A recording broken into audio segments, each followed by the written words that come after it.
ng pinagkakatiwalaan. Ito ang radyong pambalitaan ng Tiradpas Network. DZTP, Radyo Tiradpas.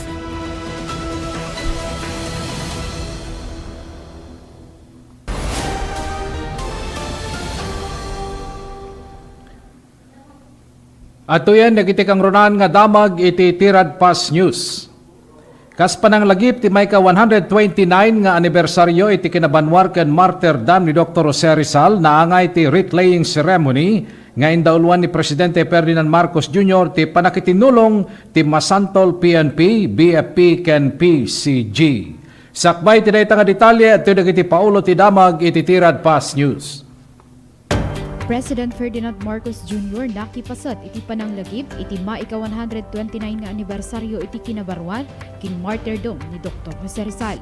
Po, asahan po ninyo na sa puso ng lahat ng Marcos ay may lugar na hindi mawawala.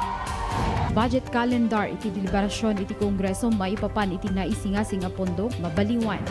Kunan ko na hindi pwedeng gamitin yung lumang schedule sa bagong proseso kasi ito naging itong mga transparency initiatives bagong proseso to but using the old calendar kaya umabot tayo na ganito. I think first time yata. Safeguard and Program Appropriations ti 2026 budget tapno saanin nga mausar iti dakes impasigurado ti Solon. Nakita niyo po yung gap, nandun po di ba yung mga numero ng unprogrammed appropriation. Sa ilalim po nun, maraming special provision sa ilalim nun. Ang naka-specify po doon kung ano talaga para saan lang. What are the authorized uses of the items under unprogrammed appropriation. So, very clear. Deployment kadagiti enforcers sa babay ni ti biyahero sit so magmamanungal daw sakbay ti Barawatawe nagtultuloy.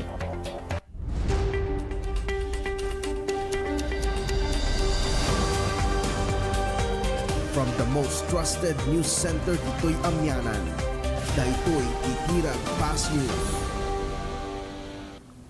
Naimbag nga oras kailian, siyak ni Jerry Gabon katitay, danon may kada kayo, nagiti detalye ti damag.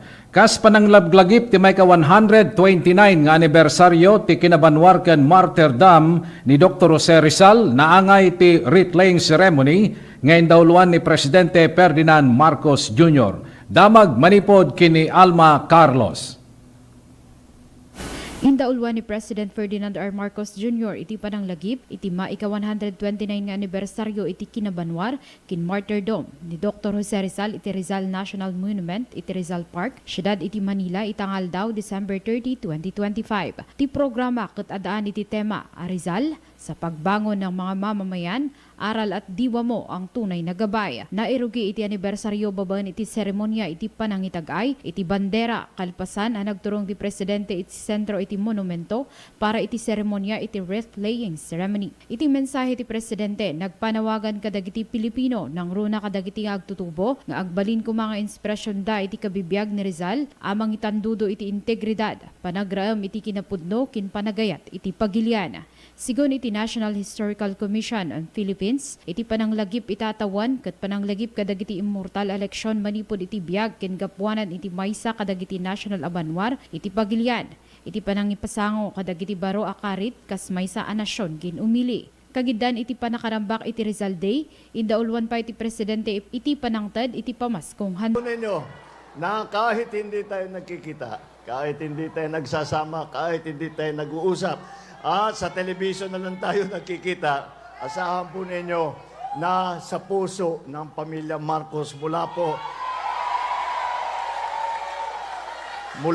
sa mother ko, si Imelda, po, sa First Lady, sa lahat po ng aking pamilya. Hindi lamang ng First Family, kung hindi yung buong pamilyang Marcos po, asahan po ninyo na sa puso ng lahat ng Marcos ay may lugar na hindi mawawala. At pag binuksan po yan, makikita po ng mga doktor, may nakasulat doon, firm. Kaya maraming salamat sa inyong tulong. Hindi ko po masusuklian ang inyong napakagandang loob na ipinakita sa amin sa ilang taon na, siguro labis na sa isang dekada na tayo ay nagsasama. Asahan po ninyo at hindi po kami nakakakalimot. Lagi kayo'y nasa isip namin at mas mahalaga, lagi kayo ay nasa puso namin. Tina sa aktibidad ket inorganisar ti Armed Forces of the Philippines, National Historical Commission of the Philippines, Order of the Knights of Rizal ken iti syudad iti Manila. Mainaig iti daytoy nang tedmet ni Vice President Sara Duterte iti mensahe iti pananglagip iti Rizal Day. Atin ang buhay at diwa ng ating pambansang bayani na si Dr. Jose Rizal. Sa pamamagitan ng kanyang mga akda, ipinamana ni Dr. Jose Rizal ang diwa ng walang takot na pagmamahal sa bayan at ang pangarap ng tunay na kalayaan na nakabatay sa liwanag ng kaalaman. Ang tunay na aral ni Rizal ay malinaw. Ang kalayaan ay hindi lamang paglaya mula sa puwersang dayuhan, kundi pati na rin ang paglaya ng ating isip at damdamin mula sa pang-aabuso, pagkawatak-watak at kasamaan. Sa paggunita natin sa kanyang sakripisyo, manumbalik nawa ang ating lakas at tapang na manindigan para sa katotohanan at katarungan. Huwag nating hayaang mamatay ang diwa ng karunungan at pagkakaisa. Ang tunay at pangmatagalang pagbabago ay nagsisimula at nagmumula sa malalim na pag-aaral, moral na integridad at sama-samang pagkilos sa ating komunidad at mga institusyon. Mabuhay ang diwa ni Dr. Jose Rizal. Kabayatan na indagadag ti Vice Presidente kadagiti Pilipino agtultuloy kuma iti panang papigsa ken takderda iti kinapudno ken hustisya para iti moral integrity. Alma Carlos, Tirad Pass News. In panamnama ni House Appropriations Committee Chair Mika Swansing nga adda safeguard ti unprogram appropriations iti 2026 budget tapno saanen nga mausar iti DACES. Adto iti pakabuklan ti detalye ti damag. Impasigurado ti Kamara nga saanen nga maulit ti panakosar ti pondo manipud kadagiti saanan ay programa nga appropriations para kadagiti programa ti infrastruktura kas kadagiti kontrobersyal nga proyekto ti flood control. Sigon kini House Appropriations Committee Chair Mika Swansing nga adda dagiti special nga provision kadagiti saan nga nay programa nga appropriations. Kinuna nga tilaing malaksid ket kadagiti foreign assisted projects nga simrek ti pagilian kadagiti multilateral partners ken iti JICA. Ito po yung GAB, nandun po di ba yung mga numero ng unprogrammed appropriation. Sa ilalim po nun, maraming special provision sa ilalim nun. Ang naka-specify po doon kung ano talaga, para saan lang. What are the authorized uses of the items under unprogrammed appropriation. So, very clearly po spelled out na hanggang doon lang pwedeng gamitin yung unprogrammed appropriations. Yung dati po, na yung binabanggit, yung flood control po, na hila siya doon sa isang line item sa unprogrammed appropriations na tinatawag na sa GIP. Ngayon po, sa 2026 GAB at sa GAA, wala na pong sagip.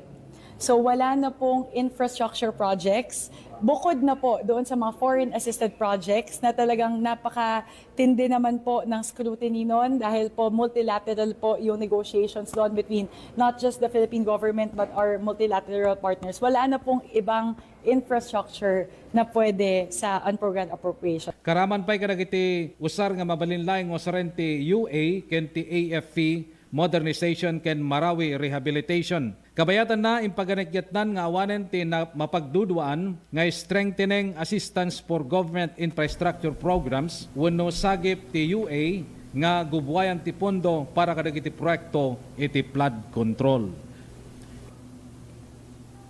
Deployment kadagiti enforcer babaen ti biyaheros iti sumagmamanungal daw sakbay ti barong nga tawen ag tultuloy ti detalye ti damag idanon ni Casey Manaog.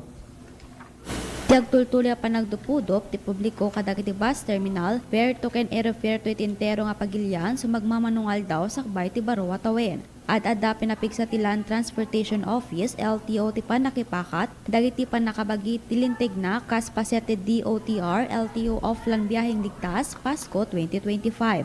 May tunos dito iti direktitiba ni LTO Chief Assistant Secretary Marcos V. Lacanilao, ti Cebu Bukela Puwersa ti LTO Law Enforcement Service, panakirama ti Regional Law Enforcement Ken K9 units, kastamit dagiti LTO personnel ang nadestino kadagiti Mobile Command Centers ti South Luzon Expressway ken North Luzon Expressway.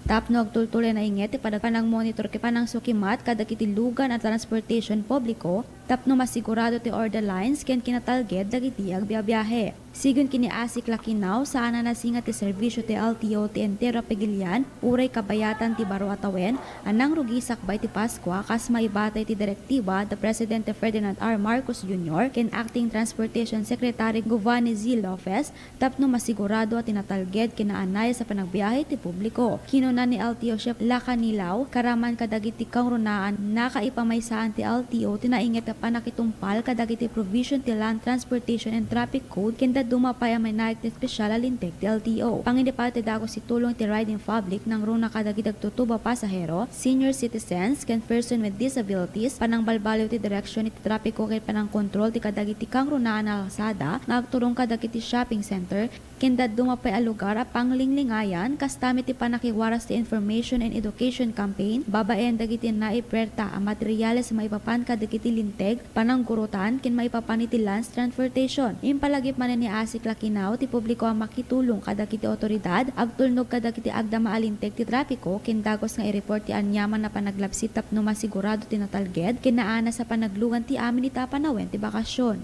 Casey Manaog, Tirat Pass News. Impakamo ni Senate Committee on Finance Chairperson Sherwil Gatchalian nga kasapulan nga dapat nagbalbalaw ti schedule para ti panakidiskusyon ti naisingasing nga budget ti pagilian kadagiti sumaganad nga tawen. Dahita tintayamuan ti panagsubli ni Alma Carlos. Impaganit ni Senate Committee on Finance Chairman Sherwin Gatchalian, akasapulan ang mabaliwan iti schedule iti panagrugi, iti deliberasyon iti kongreso maipapan iti na isingasing a pondo iti pagilian kadagiti sumaganad atawan. Inlawlawag ti Senate Finance Chief, nga ti panagbali ngayon patungpal da iti atawan kat nagkurang da iti oras. Isoan na pasamak iti pan nakaratipikar iti 2026 General Appropriation Bill iti December 29. Kinuna na, ano idilik? Kadagiti na palabas atawan kadawyan. Ang mapasingkadan iti budget bill iti maikadwa alawas iti Disembre. Iso ang mapermaan iti gaas sakbay nga agmudo iti tawan. Sigun kini Gatchalian, saanan ang maitutup as surutan iti dati nga schedule iti sidong iti Baro a Transparency Initiative nga ipatpatungpal iti Kongreso tamabalinan nga agresulta daytoy iti re-enacted budget. Tunan ko na hindi pwedeng gamitin yung lumang schedule sa bagong proseso kasi itong mga transparency initiatives bagong proseso to but using the old calendar kaya umabot tayo na ganito. I think first time yata in history na 29 tayo magra-ratify, no? Normally nagra-ratify tayo second week of December tapos transmitan na. Pero ngayon medyo aminado ako na nagahol kami sa oras. Iniisip ko kung kaya, once na nasubmit yung NEP, umpisa na kagad ng budget briefing. Ang nangyayari lang kasi pag submit ng NEP, wala pang detalye yung NEP. No? For example, wala pang utilization, wala pang yung detalye ng mga programa. So after SONA ideally, After SONA kagad. Kung kaya nga, simultaneous with the House. So para sabay kami. Kasi kung ganito ulit ang schedule, delikado baka may risk of reenactment kung same schedule pa rin. Malagip nga tidil ket inton kumamalpas iti SONA ti presidente no sa dindo dagos ang marugyan iti panakaratipikar iti budget bill iti Senado. Alma Carlos, Tirad Pass News. Indawluan ni Police Lieutenant Colonel Cesar D. Malong, Deputy Provincial Director for Operations, iti panakitinulong ti Provincial Explosive Ordnance Disposal Unit, Luna Municipal Police Station ken ti Bureau of Fire Protection Luna, ti panakadadael dagiti may parparit nga paputok iti napalabas nga Sabado, December 27, 2025 nga nakumpiskar babaen kadagiti personnel ti Luna Municipal Police Station ken Kalanasan MPS. May palagip nga dito nga ganwat ket mangipakita iti panagkumit ti Apayaw PPO ti kinatalged ti publiko ken tinainget nga panakay patungpal dagiti linteg ti panaglako panagikot ken panagusar kadagiti maiparit nga paputok nang runa ti panawen ti bakasyon tapno malapdan ti panakadangran uram ken daduma pay nga insidente may naig ti firecrackers. Naisayang kat ti aktibidad babaen ti koordinasyon ti Provincial Explosive Ordnance Disposal Unit, Luna MPS ken ti Bureau of Fire Protection Luna, nga idadalwan ni SFO1 Wilbert M. Labicani. Dagitan ti nakabuklan dagiti damag ti Tirad Pass News, itinagan ti sumubukal nga puwersa ti Tirad Pass Network, siyak ni Jerry Gabao na imbag nga oras, kailian.